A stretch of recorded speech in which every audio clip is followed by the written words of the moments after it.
ನಮಸ್ಕಾರ ಎಲ್ರಿಗೂ. ಇವತ್ತು ನಾನು ಸಿಹಿ ಕಡುಬು ನಾಗರ ಪಂಚಮಿಗೆ ಅಕ್ಕಿಯಿಂದ ಮಾಡ್ತೀವಲ್ವ, ಆ ಕಡುಬು ಮಾಡ್ತಾಯಿದ್ದೀನಿ. ಅಕ್ಕಿ ಹಿಟ್ಟುಗೆ ಮಾಡ್ಕೊಳ್ಳೋಕೆ ಅಕ್ಕಿ ಇದು ಎಣ್ಣೆ ಹಾಕಿದ್ದೀನಿ. ಇವಾಗ 1-2 ಕಪ್ ಹಾಕ್ಕೊಂಡಿದ್ದೀನಿ. ಒಂದು ಸ್ವಲ್ಪ ತೆಂಗಿನಕಾಯಿ ತೊಗೊತೀನಿ ಅದರಲ್ಲಿ, ಆಮೇಲೆ ಸ್ವಲ್ಪ ಏಲಕ್ಕಿ ಪುಡಿ, ಸ್ವಲ್ಪ ಬೆಲ್ಲ. ಮೆಜರ್ಮೆಂಟ್ ಆಮೇಲೆ ತೋರಿಸ್ತೀನಿ. ಇವಾಗ ಬರೀ ನೆನೆ ಹಾಕೋತಿಗೆ ತೋರಿಸ್ತಾ ಇರೋದು ನಾನು. ಸಣ್ಣದು ಅಕ್ಕಿ ಬರುತ್ತಲ್ವ, ಅದು ಹಾಕ್ಕೊಂಡಿದ್ದೀನಿ. ಇಡ್ಲಿದು ಹಾಕ್ಕೊಂಡಿದ್ದೀನಿ ನಾನು. ನೀವು ಅಕ್ಕಿ ದೋಸೆದು ಬೇಕಾದ್ರೆ ಹಾಕ್ಕೋಬೋದು ಅಕ್ಕಿನ. ಆಮೇಲೆ ಇವಾಗ ಹೋಗ್ಬಿಟ್ಟು ನನ್ನ ಹತ್ರ ಇದ್ರದ್ದು ಅರಿಶಿನದ ಎಲೆ ಬೆಳೆದಿದೆ ನಮ್ಮದು ಗಾರ್ಡನಲ್ಲಿ, ಅದು ಕಟ್ ಮಾಡ್ಕೊಂಡು ಬರ್ತೀನಿ, ತೊಳೆದು ಎಲ್ಲ ರೆಡಿ ಮಾಡಿ ಇಟ್ಕೊಳ್ಳೋಕ್ಕೆ. Hi guys, today I am making the kadubu. We usually do it for Naga Panchami. Today is Naga Panchami, so I just soaked the rice. This is idli rice.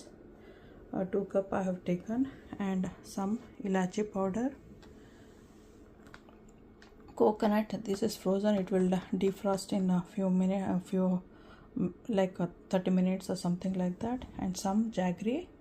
This I have to grind it, and I will go and get the turmeric leaves to make it from my garden itself. This we have to soak at least for 2 hours. Now I'll cut the turmeric leaf and go to temple, and then come back and do all this one. ಇವಾಗ ನೆನೆ ಹಾಕಿದ್ದೀನಿ. 1-2 ಗಂಟೆ ಆದಮೇಲೆ ಮಾಡೋದು.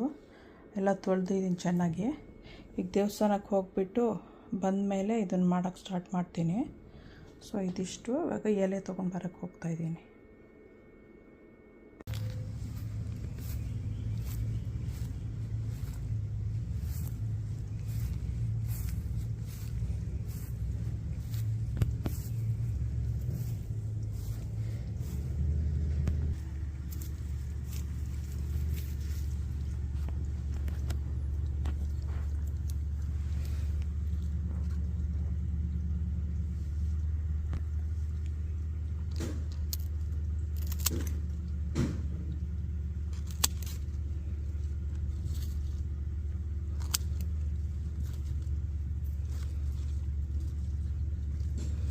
ಬೆಳ್ಕೊಳತ್ತೆ ಆಮೇಲೆ ವಾಪಸ್ಸು. So ಇವಾಗ ಇದನ್ನು ಕಟ್ ಮಾಡಿದ್ರೆ ತಪ್ಪೇನಿಲ್ಲ.